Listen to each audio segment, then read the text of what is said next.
Hello and welcome to today's segment of the Third Testament Foundation live stream. Uh, Not so long today. I want to read something about the lasting peace on earth, how we can have peace on earth. And Martinez writes about that in the Third Testament, section 63. So I'm going to read about a little bit before that and then see um, what we get into. Before that. Like, if we just take a little look at the symbols first, before we get into the reading. Um, all symbols are copyright of Martinez Institute. So what is this peace on earth? Lasting peace on earth.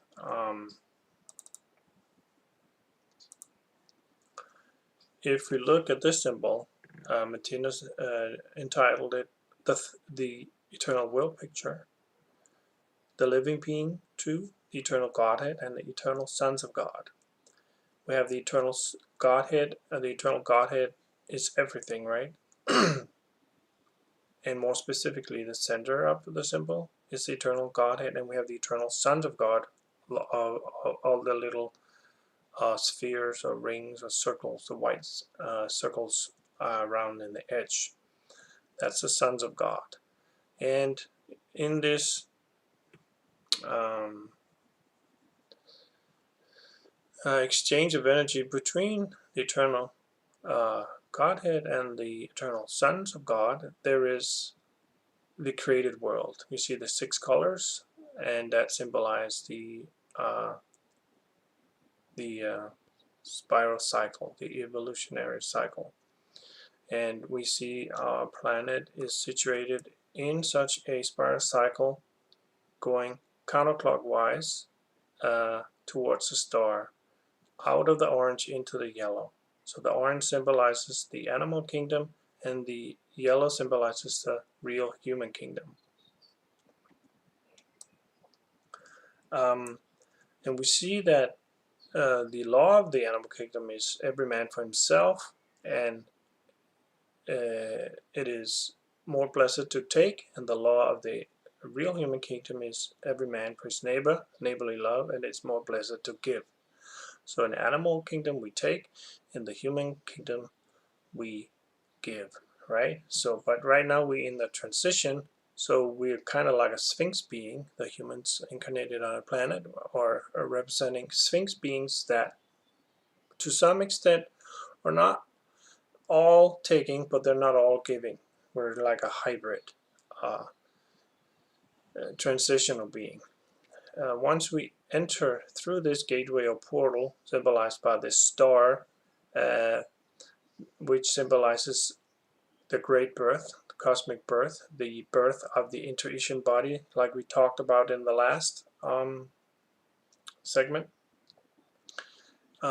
we're actually entering into the real human kingdom, which means that we are in this yellow that is stretching this much, and that is actually the where we have lasting peace, right? So that is the kingdom we are heading towards. And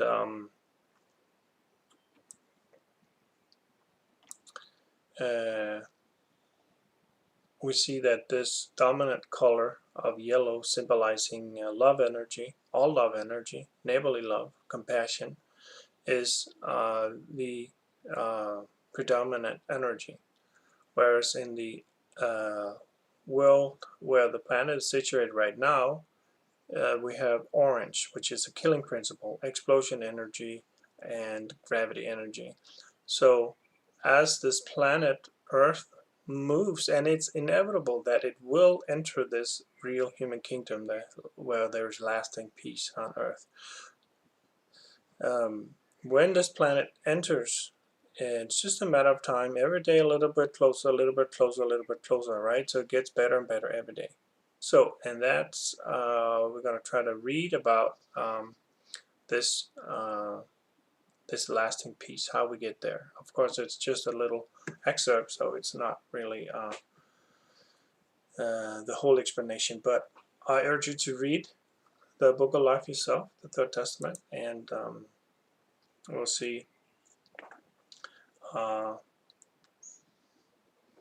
what you think of it. And I thought also after the reading to open up the phones, and you can call or text in a message to this phone number 1-941-462-3177. And even though we're not live and you're watching this recorded, you can still text in with questions if you have any questions that you'd like me to cover in future live streams. So you can just text in, and that's a US number. So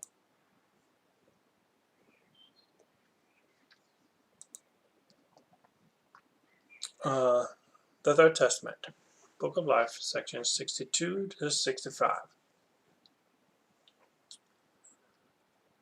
And in association with the pure light world impulse represented by Jesus of Nazareth throughout 1900 years, it is impossible to avoid realizing the fact that in the form of Catholicism, it simply has had to use such methods as excommunication and burning at the stake in order to be able to push its way through at all.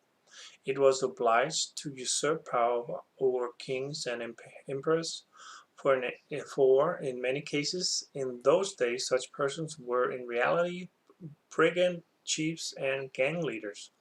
So, in order to penetrate through that armor plating of darkness, the light world impulse had itself to put on armor. And thanks to Catholicism, barbarism received its death blow, while millions of people appropriated so much from the light impulse that it enabled them to begin to understand it in such pure essence as emanated from the mouth of the Nazarene. They could thus begin to distinguish between this pure essence and the hard skin which it had incurred subsequently by its contact with the dark radiation. This had again resulted in such people deviating more and more from the fixed crystallization, beginning to process independently and wishing to eliminate the intermixed elements of darkness. Among such people are those we call reformers. The effect of those reformers was that schisms occurred within the crystallization. New religious tendencies appeared, each of which is to be recognized as one of the religious sects previously mentioned. The value of these sects would naturally be in relation to their source and would be more or less pure or impure according to how much their source had been pure or impure. But these sects, apart from the possible inspiration they may have been able to give to some of their members, have outwardly only created dissension and disturbance, in that each one of them aimed at winning over the whole world, and each one proclaimed itself to be the one and only salvation. This easily led to the waging of war with each other, especially as the majority of members of such a sect still had not overcome what we express as the concept of intolerance. In this way, those sects became very extensively an expression of spiritual unrest, creating groups or associations which, indeed, if it had not been for the New World impulse coming into force, would have developed into religious communities warring against each other in such a way that growth towards one flock and one shepherd would have been impossible. And it is precisely on account of this spiritual or religious unrest that the New World impulse from the creative principle can now begin to find a foothold in the world. So this New World impulse is the here. This is the New World impulse here, yeah? See the planet over here, planet Earth, and this is the New World impulse. And the Old World impulse is what covers most of the planet, and that's all the religious stuff. The new world impulse is not religious, not enough just to believe in things anymore. We have to know. And that one of the things that we see from the new world impulse is, for example, the science, the natural sciences, right? We need to have data, and we need to be able to experiment and repeat these hypotheses that different scientists proclaim are true. And so independent research and and trying to figure out what is the truth, uh, unbiased, and that's the part of the New World Impulse when you talk about the New World Impulse, right? So um,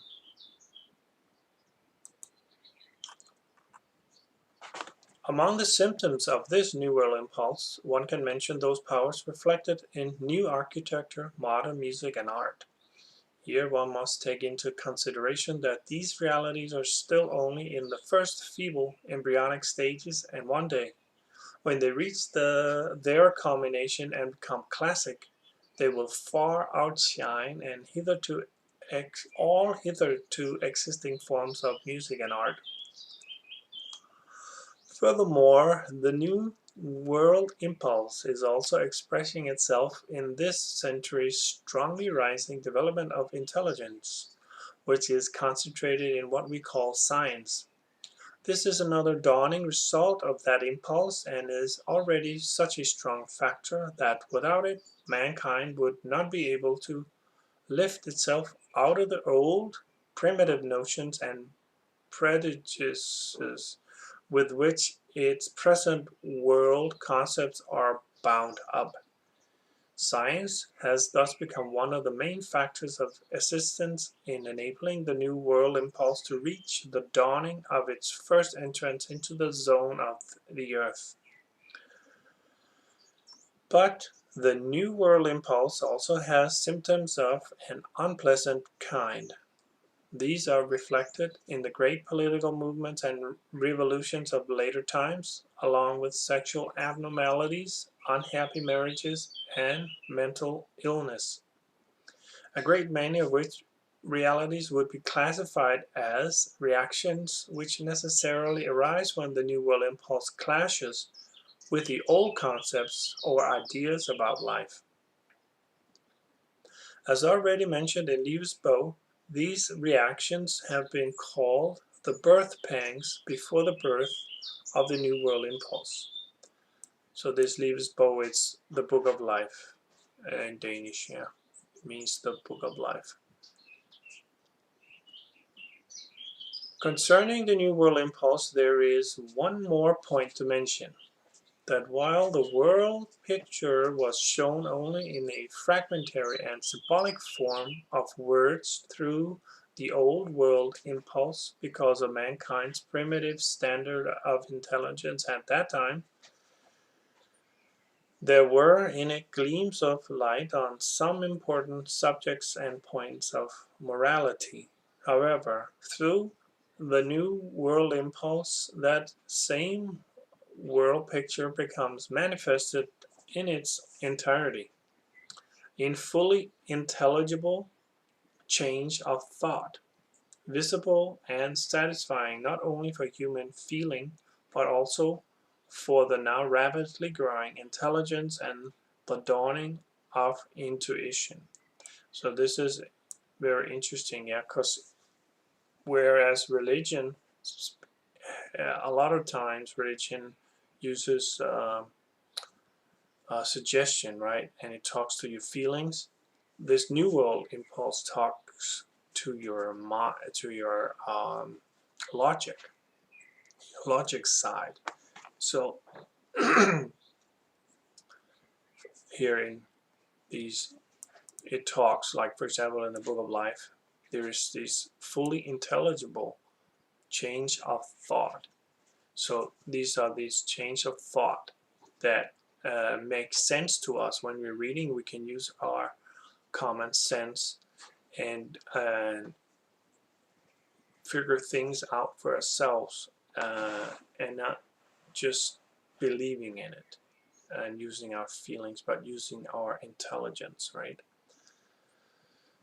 So it will thus be manifested in all details in a form of teaching which is able to turn the great commandment, love one another, into a science, and by this means gradually prove and guarantee that the only real necessity for terrestrial mankind is the transformation of that very commandment into a natural faculty and aptitude, that it is the key to all the power of cosmic sensing.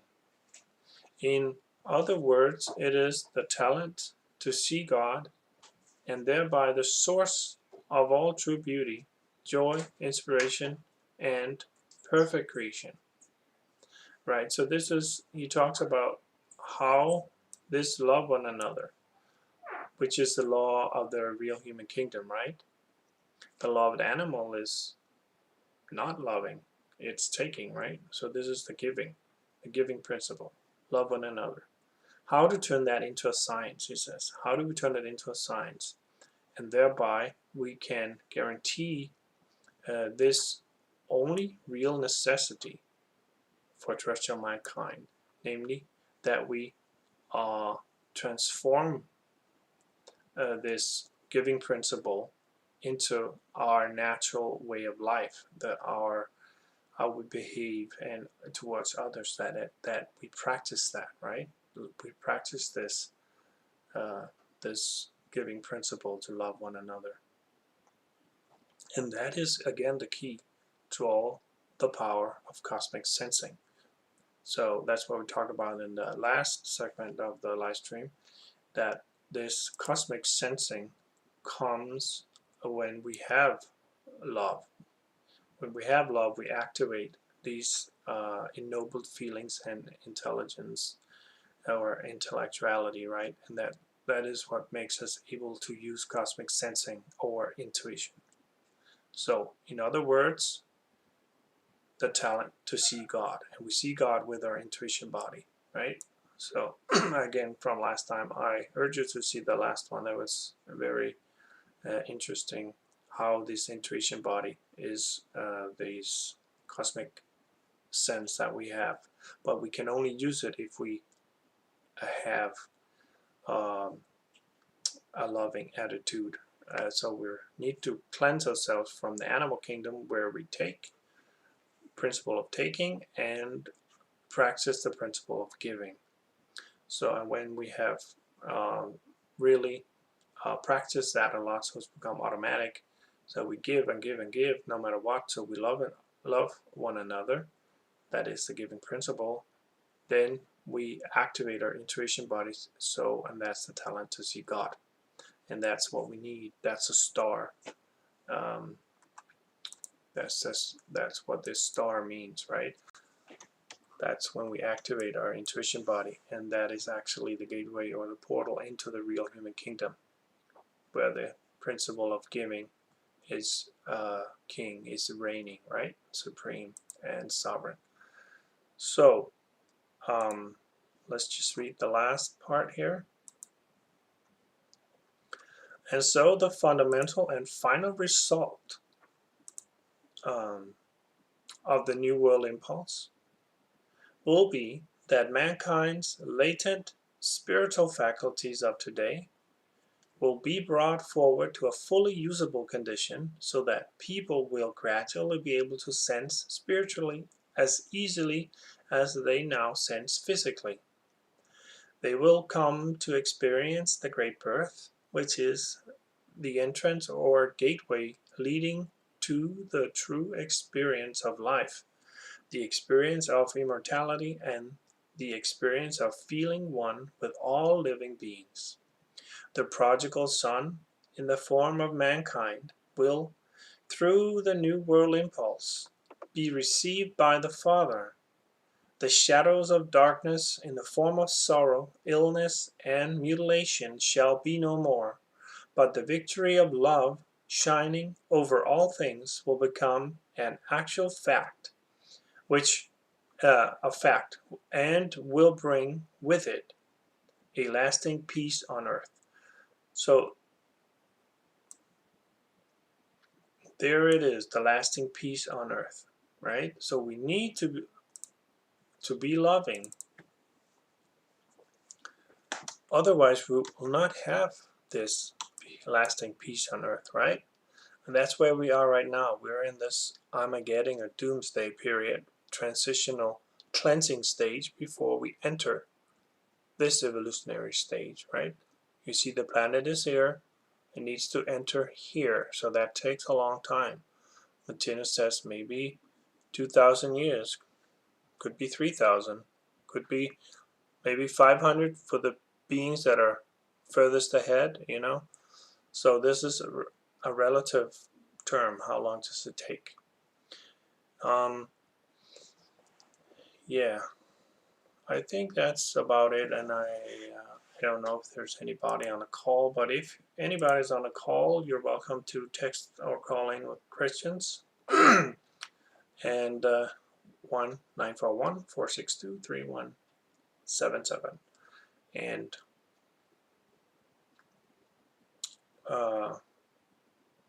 I'll try to answer them. And but I don't think anybody's. I guess I can turn on my speakers here. And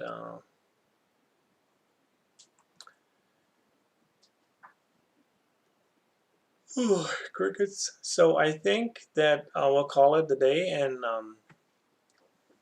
I'll see you soon next time. And if you see this, you're welcome to text in with questions, and I will try to make a live stream based on the questions that I receive.